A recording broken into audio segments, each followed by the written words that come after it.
Tous les Français qui nous écoutent se disent « Mais quelle France va-t-on laisser? Une France du chaos, de la destruction, du pillage, du laxisme ?» On veut tous autre chose.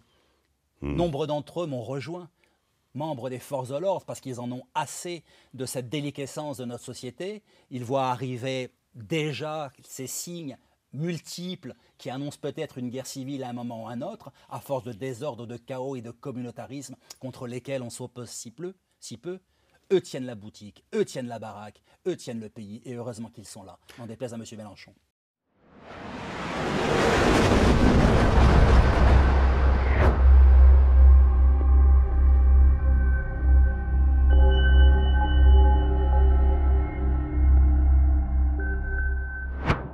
Bonjour à tous, chers abonnés d'Omerta, chers abonnés de notre chaîne YouTube. Toujours plus nombreux à chaque fois, chaque semaine, chaque fois que je fais un entretien, il y a 2000, 3000 abonnés en plus. Donc continuez, nous on est ravis. On devrait bientôt dépasser les 500 000, j'espère, je vous fais cette promesse. Je pense que ça interviendra d'ici un mois à peu près. Et c'est une grande joie de vous compter donc un demi-million d'abonnés à notre chaîne YouTube. C'est vraiment une sorte de consécration pour nous, pour Omerta. Et merci à tous de venir et merci de revenir aussi pour écouter ces grands entretiens. Et visiblement, ils vous plaisent, donc nous allons continuer. Aujourd'hui, je reçois Hervé Moreau. Bonjour Hervé. Bonjour Régis, merci de me recevoir. Merci d'être parmi nous. Je vais vous présenter, alors certains d'entre vous vous connaissent sans doute, vous connaissent peut-être. Vous avez le profil d'un militaire ou on va dire d'un gendarme qui, si je puis me permettre, ouvre sa gueule. Est-ce qu'on peut dire ça? On peut le dire. Voilà. Vous avez donc été gendarme, commandant en seconde d'une compagnie de gendarmerie en Bourgogne. Et à l'époque, en octobre 2020, vous avez auto-édité à l'époque, Vérité d'un capitaine de gendarmerie. Alors ce petit livre qui consignait des griefs que vous aviez sur l'arme dans laquelle vous serviez, a été vendu à près de 25 000 exemplaires. Il dénonçait le laxisme de la justice, la direction de la gendarmerie et l'État. Ça vous a coûté beaucoup puisque vous avez quitté ensuite la gendarmerie. Vous avez eu l'année suivante non-respect de devoir de réserve, un blâme de la part de la ministre des Armées Florence Parly et 40 jours d'arrêt de rigueur. Absolument. Donc vous avez été mis au fer, c'est ça? Non? En Bastille à peu près. C'est ça? Oui, absolument. Sanctions disciplinaires. Sanctions disciplinaires, mais en quoi, on a envie de dire en quoi ça consiste?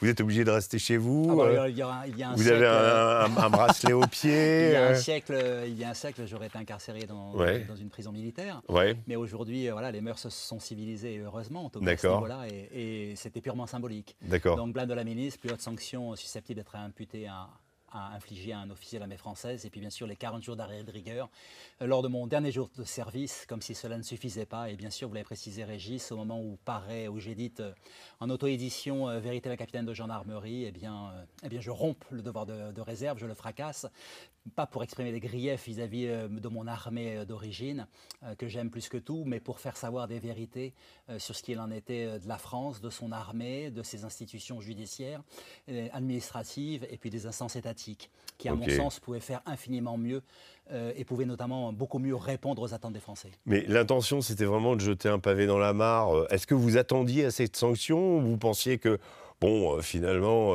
on va dire, vous transgressiez le mythe de la grande muette, finalement? Je racontais l'existence d'un officier de gendarmerie, donc 4 ans de commandement d'une Mais vous avez été compagnie. surpris de la réaction ou pas? Non, je l'attendais, bien sûr. Il y avait rupture de devoir de réserve au regard de ce qu'on contenait le livre. D'accord. Cette question, ça avait constitué une bombe atomique, véritablement, pour la gendarmerie nationale, parce que jamais un officier avant moi n'avait relaté ce qu'il en était précisément de cette institution, de cette gendarmerie nationale, de nos relations avec les autorités préfectorales, avec l'institution judiciaire. Donc j'ai fait preuve d'une très très grande sincérité. Je crois que c'est ce qui a plu au grand public. Ils sont vraiment pris ma place, ils se sont mis à ma place. Hein. Ils ont commandé une compagnie de gendarmerie, ils ont eu une centaine de gendarmes, hommes et femmes, sous leurs ordres. Et puis ils ont pu prendre la mesure de l'engagement et du dévouement de ces hommes et femmes extraordinaires à mon sens, qui donnent tout et qui sont si mal récompensés, notamment le plus souvent par leur hiérarchie, si mal récompensés par l'institution judiciaire qui leur donne la certitude de travailler pour rien.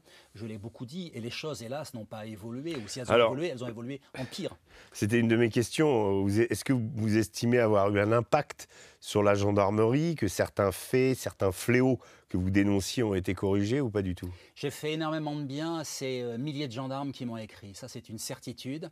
Moi, j'estime que le mal est très profond, donc le corps des officiers n'a pas modifié ou fait évoluer sa manière d'appréhender les choses. Moi, j'estime qu'un chef doit servir les hommes et femmes qui lui sont confiés. C'est quelque chose de fondamental, les soutenir, les comprendre, les encourager, les élever. Ça a été mes commandements pendant les 30 années que j'ai passées dans l'armée française, au sein de l'armée de terre ou au sein de la gendarmerie nationale. Et le livre a été formidablement bénéfique au regard des certitudes que j'ai pu communiquer à tous ceux qui vivaient un mal-être extrêmement profond au sein de cette institution. C'est une armée qui pâtit d'un grand nombre de démissions et souvent les plus motivés, ceux qui sont vraiment pétris d'idéaux. C'est une armée qui ne répond pas aux dépressions de nombre de ceux qui y servent. Et puis également les tentatives de suicide et puis les suicides eux-mêmes qui sont un fléau pour cette institution. Et vous pensez que le fait d'avoir écrit ce livre en tout cas, j'ai reçu a aidé des gens qui oui, ça les a beaucoup aidés. Ils ont dit « je ne suis pas tout seul » Non, je ne suis pas tout seul. Et pour une fois, c'est un officier qui témoigne, c'est un Saint-Cyrien passé par les plus grandes écoles militaires qui nous fait savoir ce qu'il en est de son approche. Lui qui venait de l'armée de terre, donc il avait un regard très impartial par rapport au fonctionnement de cette armée. La gendarmerie nationale, moi je ne cesse de recommander à la jeunesse de France de la rejoindre parce que c'est une armée extraordinaire. Alors vous la critiquez et après vous dites aux jeunes allez-y quand même. Je la critique de manière très positive et constructive. Je dis et j'identifie ce qui ne va pas. Et qu'est-ce qui ne va pas? Ce qui ne va pas, c'est la gendarmerie nationale est malade du corps des officiers, est malade du carriérisme, du pas de vague. C'est absolument catastrophique. Les hommes et les femmes partent parce qu'ils n'en peuvent plus du manque de soutien qu'on leur témoigne, parce que trop d'officiers ne sortent jamais de leur bureau pour ménager leur petite carrière, pour espérer aller au sommet, à ménager le galon supplémentaire, l'étoile supplémentaire. C'est de ça dont on souffre. Ils ne se soucient pas de ceux qui servent sous leurs ordres. C'est, à mon sens, purement catastrophique. Un officier doit montrer l'exemple. Un commandement se nourrit d'exemplarité, de sens du contact, de compétences. Ça, c'est fondamental et on le retrouve trop peu, à mon sens, au sein du corps des officiers de la gendarmerie nationale. Est-ce que finalement, également, votre profession, les forces de l'ordre plus généralement, ne sont-elles pas confrontées à une augmentation de la violence dans la société qui fait que la réponse que vous apportez date un peu et moins adaptée par rapport à une société où l'incivilité est régulière, alors qu'il y a 20 ans, 10 ans même, on n'avait pas un taux de violence aussi extrême. Les forces de l'ordre ont toujours été en première ligne, quels que soient les coups qu'elles reçoivent. C'est toujours plus difficile, c'est toujours plus dur. Le code pénal est toujours plus contraignant, ça, c'est le code de procédure pénale, pardon, c'est une certitude. Mais ça, cette violence, ces fêlures, ces fractures béantes de la société française, les gendarmes et les policiers, les douaniers, ils sont confrontés depuis toujours. Alors c'est toujours pire, bien entendu. Mais nous, ce que nous déplorons, en tout cas ce que je déplorais lorsque j'étais d'active, et malheureusement, au regard des nombreuses correspondances qui me sont adressées, c'est toujours pire. Ce que nous déplorons, ce sont les insuffisances de la justice et le manque de soutien de la hiérarchie. C'est un métier très difficile qui doit être fait avec dévouement, avec engagement, avec passion et qui est fait pour l'essentiel de ceux qui y servent avec ses idéaux, avec ses vertus. Mais les gendarmes, ils attendent des réponses aux personnes qu'ils arrêtent. Ils attendent, au-delà des déferments, ils attendent des réclusions, ils attendent des incarcérations. Et on les obtient malheureusement si rarement. Et là, on en revient bien entendu à la très grande responsabilité du politique, puisque depuis des décennies maintenant, les prisons n'ont jamais été construites. La réponse pénale est très, très insuffisante. Ceux qu'on arrête délinquants sont remis quasi systématiquement en liberté. Et vous avez la certitude de travailler pour rien. Donc, à un moment donné, on n'en peut plus. Quand vous avez au-delà de cela des officiers qui ne se soucient pas du bien-être des hommes et femmes qui servent sous leurs ordres, eh bien, la coupe est pleine et puis ils partent. Et je le regrette parce que ce sont des personnes remarquables pour l'immense majorité d'entre eux. Les 10 et 18 septembre dernier, la France a connu des mouvements sociaux divers avec des émeutes. Selon vous, est-ce qu'il faut s'attendre à l'aggravation de ce type de protestation, notamment à mesure de l'approche de la fin du mandat d'Emmanuel Macron, parce qu'on a l'impression que les choses, il y a une sorte de grogne qui est à la fois générale et en même temps parfois parasitée par des individus ayant des objectifs précis. Vous voyez un nouveau gilet jaune arriver en fin de mandat, alors que le mandat d'Emmanuel Macron a commencé par les gilets jaunes. Moi, tout est possible. Tout est possible. Maintenant, je ne sais pas si c'est lié strictement à la fin de mandature du président Emmanuel Macron.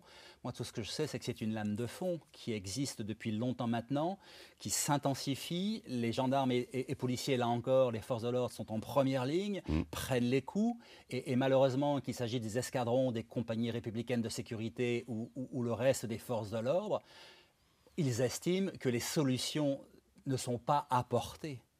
Concrètement, si vous prenez l'exemple des Black Blocs, si vous prenez l'exemple des anarchistes, moi, tous mes camarades policiers et gendarmes, ils sont nombreux à m'écrire et me faire part de leur vue sur la question. Et moi-même, j'ai été un commandant d'escadron de gendarmerie mobile. J'en parle dans l'honneur d'un capitaine, ce nouveau livre. Je sais ce qu'il en a été des techniques de maintien de l'ordre, de rétablissement de l'ordre. On pourrait vraiment obtenir des résultats, faire cesser les troubles tout en permettant à ceux qui veulent manifester pacifiquement de pouvoir le faire, pour manifester leur opposition au pouvoir, bien entendu. Nous sommes dans une grande démocratie, mais cette démocratie ne peut plus vivre parce qu'aujourd'hui, il n'y a plus de manifestation sans heurts, sans casse, sans pillage. Alors on peut estimer que c'est instrumentalisé par l'extrême gauche qui recherche le chaos, très probablement, et vous le savez mieux que moi, Régis, mais en attendant, des solutions pourraient être apportées. Moi, je suis scandalisé par le fait que les interpellations qui sont opérées par les chefs, par les forces de l'ordre lors d'émeutes, lors de mouvements insurrectionnels, se traduisent par des remises en liberté systématiques.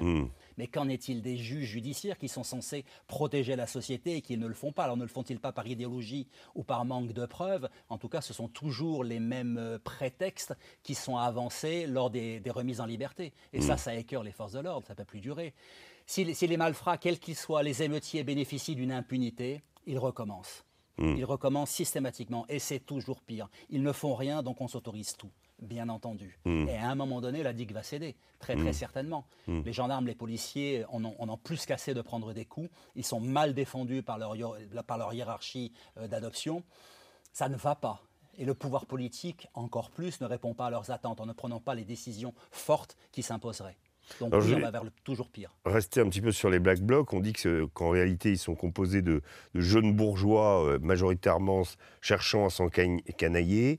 Vous qui avez eu affaire à eux, est-ce que vous êtes d'accord avec ça? Ouais, il y a toutes les mouvances au sein des Black Blocs. Effectivement, il y a cette partie d'une jeunesse bourgeoise, anarchiste, réactionnaire, qui entre en opposition avec son milieu d'origine, avec sa CSP d'origine, mais il y a aussi des casseurs purement et simplement, qui aiment casser, qui aiment piller. Il y a aussi des effets d'aubaine, d'opportunité. On accapare les biens parce qu'on sait que les forces de l'ordre ont reçu l'ordre de ne pas réagir, de ne pas agir, de ne pas leur rentrer dedans. Oui, c'est tout un conglomérat de motivations très différentes, mais effectivement, il y a une partie de la jeunesse bourgeoise qui s'y trouve.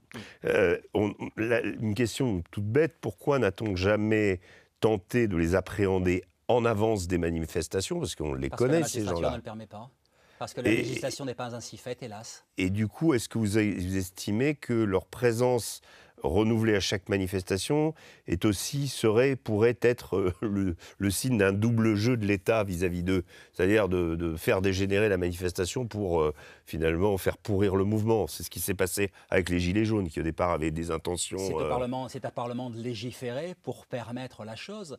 On est dans un état de droit. Si le droit ne sert plus notre société, si le droit est mal fait, changeons-le, faisons-le évoluer. Mais que font les députés à l'Assemblée nationale? Que font les sénateurs? Que font nos parlementaires? S'ils ne font pas évoluer ce cadre de droit qui ne nous protège plus, mais à quoi servent-ils? À quoi servent-ils? Alors, je ne veux pas opposer une motivation qui serait masquée, profonde, d'instances étatiques qui souhaiteraient le chaos. Je l'ignore. Je ne suis pas dans le secret des dieux. Par contre, la loi dépend des parlementaires, et si elle ne convient plus, si elle ne protège plus, eh bien faisons-la évoluer. Et moi, tout ce que je constate, c'est qu'elle n'évolue pas. Alors, en plus de tous, on va dire, ces acteurs sociaux qui vont vers la catastrophe, enfin qui cherchent le chaos. Est né quand même en France depuis quelques années un parti politique dont beaucoup de ténors, en particulier leur chef, Jean-Luc Mélenchon pour ne pas le nommer, nous explique régulièrement que la police tue. C'est-à-dire c'est un petit peu une sorte d'inversion accusatoire, c'est qu'on vous désigne, on vous cible. Certains policiers ont leur nom affiché dans à côté de chez eux ou dans les couloirs d'immeubles par des dealers, etc. etc.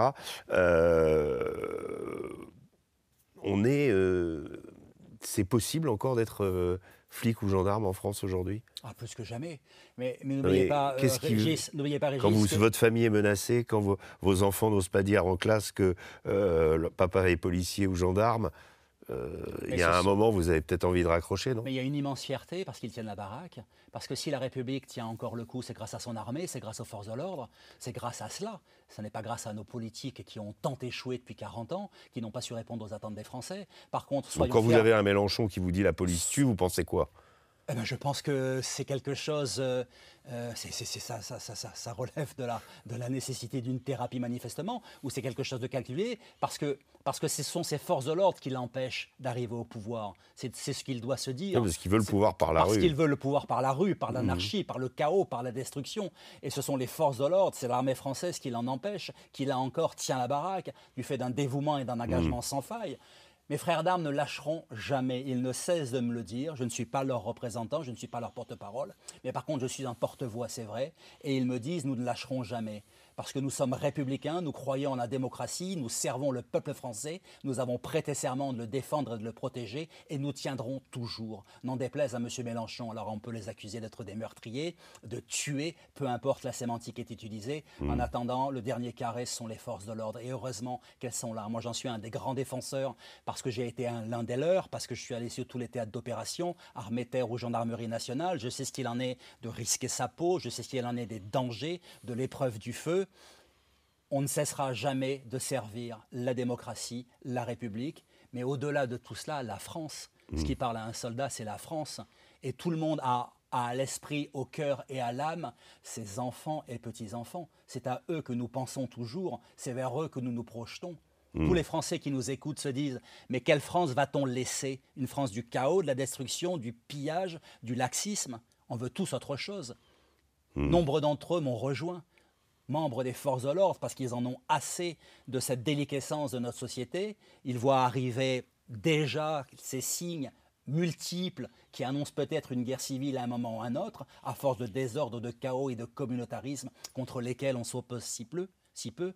Eux tiennent la boutique, eux tiennent la baraque, eux tiennent le pays, et heureusement qu'ils sont là, n'en déplaise à M. Mélenchon. L'ancien maire de Lyon et ex-ministre de l'Intérieur, Gérard Collomb, quand il a quitté le ministère de l'Intérieur, a fait cette déclaration où il disait nous sommes côte à côte. Il parlait des communautés. Absolument. Dans les quartiers. Maintenant face à face. Nous risquons d'être face à face. Vous pensez qu'on est face à face? Bien entendu, on est face à face. Si vous prenez les derniers événements, ces policiers qui aujourd'hui se trouvent lynchés, attaqués, identifiés, désignés, ça ce sont des signes on ne peut plus caractéristiques et symptomatiques de cet état de fait. C'est le toujours pire.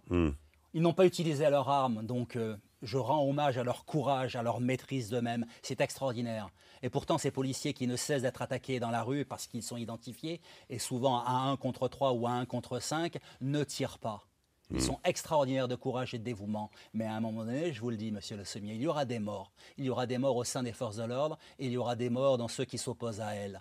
Parce que trop, c'est trop. Et qu'un homme ne peut pas tout endurer, quelle que soit la portée de son courage. D'autant que vous êtes le corps, enfin les corps, les forces de l'ordre dans leur globalité, les plus surveillés. Bien sûr. Puisque immédiatement, il y a une enquête quand il y a les plus encadrés. Dès qu'il y a ouverture du feu, dès qu'il y a cas d'usage des armes, il y a mise en examen, garde à vue bien entendu, et vous avez à vous justifier. Bien sûr, et Florian, notre camarade, le sait bien. Ouais, est-ce que ce sang-froid, finalement, parfois, peut aussi se traduire par un... je ne vais pas tirer parce que je sais que je vais avoir des emmerdes? Très certainement. Ça, c'est une affaire extrêmement personnelle. Il appartient à chacun de réfléchir en son âme et conscience, d'identifier s'il y a une situation de légitime défense ou pas. Un policier américain ouvrirait le feu dans le tas, bien entendu, Évidemment. sans se poser plus de questions. En France, nous avons la préoccupation, le souci de la vie humaine. Chaque soldat, chaque policier, chaque gendarme a cette préoccupation de la vie humaine. C'est ce qui fait notre force, c'est ce qui fait aussi notre grandeur.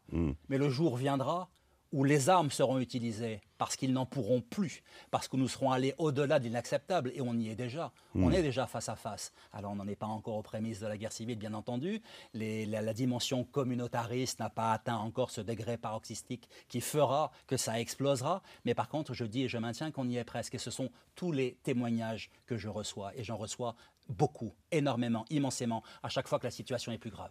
Alors, depuis Vérité d'un capitaine de gendarmerie, vous avez écrit 2 autres livres et vous nous annonciez en mai dernier la création d'un parti politique. Oui. Où en est ce projet? Et est-ce que vous ne trouvez pas qu'il y en a déjà beaucoup des partis politiques pour en créer un autre? C'est ce qu'on m'a objecté. Effectivement, ce parti politique, c'est Notre Nation, le parti politique dont je suis devenu que j'ai créé, dont je suis devenu le président. C'est quelle ligne? Souverainiste? C'est une ligne, c'est un mi-chemin entre les Républicains et le Rassemblement national. C'est un parti gaulliste. Moi, je suis rentré dans l'armée française, je suis rentré à l'école spéciale militaire de Saint-Cyr. Qui ne se réclame pas du général de Gaulle aujourd'hui? Que savent-ils à part quelques pieds noirs et des anciens du FLN. J'ai envie de vous dire, Régis, mais que savent-ils du gaullisme, ceux qui s'en réclament? Ont-ils servi dans les forces armées? Ont-ils Le gaullisme est à la mode. Oui, il est à la mode, de la part de gens qui ne connaissent rien. Ouais. Moi, on m'a objecté effectivement un parti de droite de plus. Non, c'est un parti qui est présidé par un soldat. Un parti qui est présidé par un homme, votre serviteur, mais qui porte l'honneur, qui porte la vertu, qui veut rendre l'honneur à la politique, destiné au peuple et par le peuple. Tous ceux qui nous rejoignent, ils sont déjà plus de 1000. Nous ont rejoints parce qu'ils se sont dit je crois en cet homme qui a risqué sa vie pour la France, qui a prêté serment de défendre la France, de protéger son peuple, et ils ont raison. À mes adversaires, j'ai dit ce n'est pas un parti comme les autres, c'est un parti qui pour une fois est présidé par un soldat et qui va mettre l'honneur, la probité, l'honnêteté à leur juste place. Et c'est pour ça que les personnes me rejoignent, parce qu'ils me font confiance, parce que je suis depuis 5 années constant dans mon discours, dans le programme que l'on propose. Vous allez voir notre site internet, il est puissant. Nous avons aujourd'hui 30 référents départementaux dans toutes les régions de France. Nous cessons de grandir et de croître parce que les gens croient en notre sincérité, en notre volonté de les servir. Au sens premier du terme. Nous ne nous servons pas, nous servons. Nous voulons remettre l'Église au centre du village, répondre exactement aux préoccupations des Français, et nous le pourrons parce que tous ceux qui nous rejoignent viennent de la première ligne. Ce sont des personnes, hommes et femmes, qui ont souffert, qui galèrent, qui voient les difficultés. Toutes CSP, ouvriers, entrepreneurs, professions libérales, tous nous rejoignent parce qu'ils se disent « cet homme ne ment pas, cet homme ne nous trahira pas, cet homme ne nous abandonnera pas ». Et il sait parler du gaullisme parce qu'il l'a vécu dans sa chair, parce qu'il a fait l'école du Grand Charles. Moi, je suis rentré à Saint-Cyr pour Charles de Gaulle. À 10 ans, je découvrais les mémoires de guerre. J'ai dit à mon père « un jour, je ferai Saint-Cyr ». Et 10 années plus tard, je suis rentré à l'école spéciale militaire de Saint-Cyr. Et elle m'a appris tout ce que je sais, cette école. Tous les idéaux que je porte, tous ceux en quoi je crois très profondément.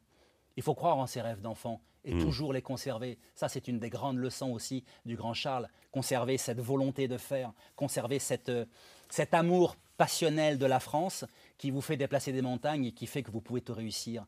Alors ceux qui se réclament de Gaulle, du Grand Charles, j'ai envie de vous dire à nouveau, Régis, mais qu'en savent-ils? Qu'ont-ils vécu pour se réclamer du gaullisme? Ce sont des hypocrites qui n'ont toujours pensé qu'à eux-mêmes, qui n'ont voulu le pouvoir que pour le pouvoir, pour se servir eux-mêmes. Alors on trouve de la valeur partout, bien entendu.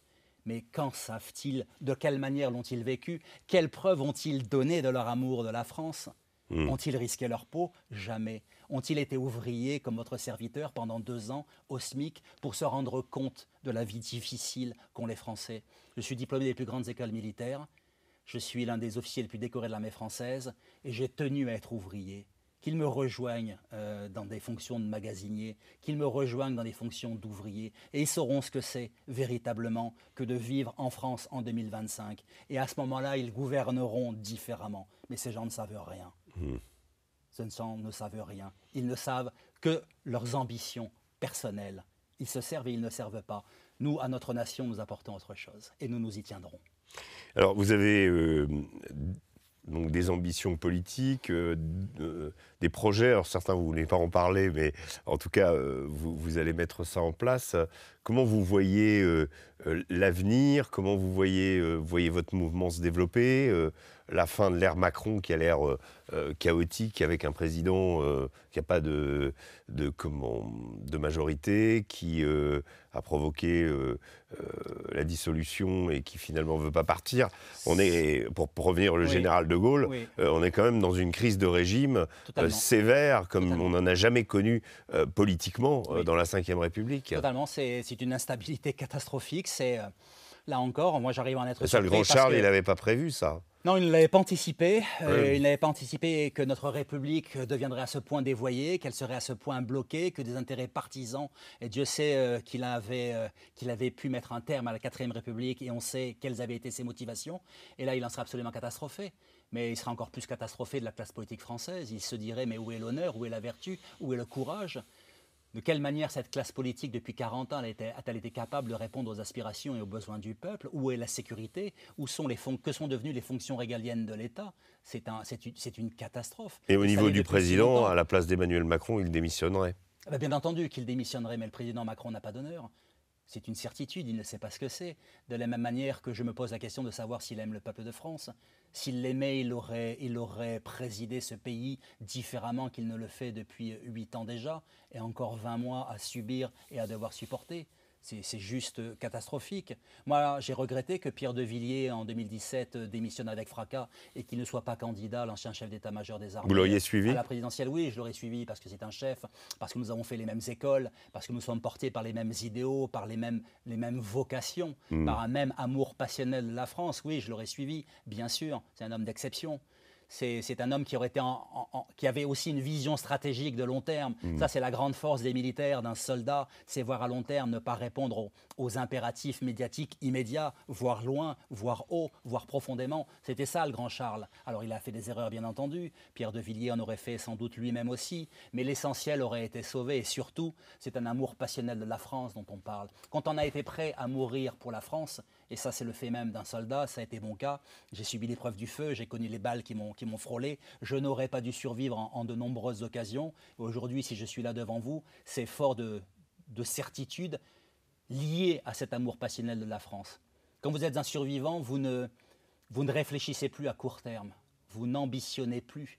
Vous servez du mieux que vous le pouvez parce que vous croyez fondamentalement à ce pays, vous étiez prêt à lui donner sa vie et vous voulez encore plus et encore mieux pour lui et pour son peuple. Et quand vous voyez la situation dans laquelle il se trouve, vous vous dites, mais mince, on a besoin d'un soldat, on a besoin de soldats dans l'arène politique pour remplacer tous ces autres qui nous ont tellement trahis et abandonnés. Où sont les soldats? Ils sont si peu nombreux en politique parce que c'est un milieu méprisable, haïssable. Il n'y a que des intérêts partisans, des intérêts personnels, alors qu'ils en ont plein la bouche de la France et du gaullisme, mais ils ignorent ce que c'est et surtout, ils ne veulent pas le savoir. La réalité, c'est celle-là. Et j'aurais adoré que M. Pierre de Villiers soit candidat à la présidentielle en 2022. Le sort de la France en aurait été certainement changé. Et là, cela n'a pas été. Mais cela pourra peut-être être à l'avenir. Je ne sais pas. Nous verrons bien. Hervé Moreau, merci beaucoup. Je vais peut-être signaler aussi au passage votre prochain livre. Oui, L'honneur d'un capitaine. L'honneur d'un capitaine. Qui est la suite de Vérité d'un capitaine de gendarmerie. Il m'a été demandé par tout mon lectorat. Édition Magnus. Édition Magnus toujours. Toujours. Laurent Magnier et Laurent Oberton, bien sûr. Très très beau livre que m'ont demandé mes lecteurs. Ils ont commencé pour une partie d'entre eux à le lire. Il sort le 25 septembre. 25 septembre, dans quelques jours. Dans voilà. Donc, écoutez, je suis extrêmement fier et j'espère qu'il sera apprécié. Voilà, écoutez-vous, chers auditeurs, j'espère que pour ceux qui ont apprécié cet entretien, que vous saurez peut-être le prolonger avec ce livre. D'ici là, je vous souhaite une excellente journée. Je veux vous dire merci pour cette attention. Merci Hervé d'être venu ici. Merci à vous tous. Et je vous dis à très bientôt pour une nouvelle édition du Grand Entretien. Au revoir.